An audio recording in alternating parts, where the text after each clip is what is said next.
সব গয়না ওর মধ্যে ছিল, জানো তো, বাবা দেওয়া সব গয়না ওর মধ্যে ছিল। একদম ভগ্নিপতি যা যা দিয়েছিল গড়ে দেখলো কতগুলো গয়না সব হতে ছিল। কত স্মৃতি মিশে আছে, আমার মন খান একবারে আকুলি বিকুলি করছে বুঝি। তাহলে বুঝতে পারছি না মা, তোমার একমাত্র মেয়ে নেয়নি, একমাত্র ছেলে নেয়নি, গয়নাটা তাহলে নিল কে? আমি কি করে বলবো? আমি কি হাত গুনতে জানি নাকি যে বলবো কে নিয়েছে? আমি কি বাড়িতে ছিলুম? আমি কি নিজের চোখে দেখেছি যে আমি বলবো? সেই জন্যই তো পুলিশ আসছে, কথা বলবে, দেখবে, শুনবে সব। আমাকেও দেখুক না, আমি যদি ভুল করে কোথাও রেখে থাকি দেখুক। মা তুমি চিন্তা করো না, আমি তোমায় বলছি তোমার গয়নার বাক্স এই বাড়ি থেকে বেরোয়নি, এই বাড়িতেই আছে, কোথাও না কোথাও আছে। কে নিয়ে যাবে তোমার গয়না? এই বাড়িতে পাবে, দেখো।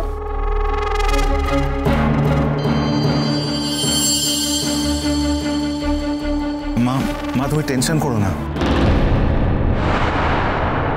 তুমি টেনশন কেন করছো? তুমি তো আগামাথা কিছুই জানো না, তুমি তো বাড়িতেই ছিলে না। কি জানি রে বাবা, আমার কপাল তো, আমার জীবন যা। এই যে আমি বাড়ির বাইরে বেরিয়েছিলাম, হয়তো বলবে যে বাড়ির বাইরে গিয়ে তখন আমি গয়নাগুলো বেঁচে এসেছি, হতেও পারে। আচ্ছা কমলিনী, আপনি এভাবে কথা বলছেন কেন আমি বুঝতে পারছি না। মানে আপনার ব্যাপারটা কি বলেন তো? ওই ঠাকুর ঘরে গিয়ে আমি তো কলা খাইনি, আপনাকে তো কেউ এখানে দায়ী করছে না, কেউ কিছু বলছেও না। আপনি নিজের গায়ে সব ব্যাপারটা জড়াচ্ছেন কেন? আমিও তো এখানে দাঁড়িয়ে আছি, কই আমি তো আমার গায়ে কিছু জড়াচ্ছি না। আপনি আপনার সঙ্গে আমার তুলনা করবেন না সোহিনী, কারণ সেটা হয় না। এই স্বল্প দিনের আলাপে আপনি কিন্তু আমার কাছ থেকে উপকারী পেয়েছেন। যখন হোটেলের ভাড়া দিতে পারছেন না, তখন কিন্তু আমিই আপনাকে টাকা দিয়েছি, এ কথাটা ভুলে যাবেন না। তাই শুধু শুধু আমার কথার প্রতিবাদ করে আপনি যে আমার বিরোধী পক্ষের মানুষ সেটা প্রমাণ করারও কিছু নেই। আমি কিন্তু টাকাটা আপনাকে দিয়েছিলাম শুধুমাত্র আপনার উপকার করার জন্য, এটা প্রমাণ করার জন্য দিইনি যে আপনি আমার পক্ষের মানুষ কিংবা আমার দলের লোক। আপনাকে নিয়ে আমার কোনো মাথা ব্যথাই নেই।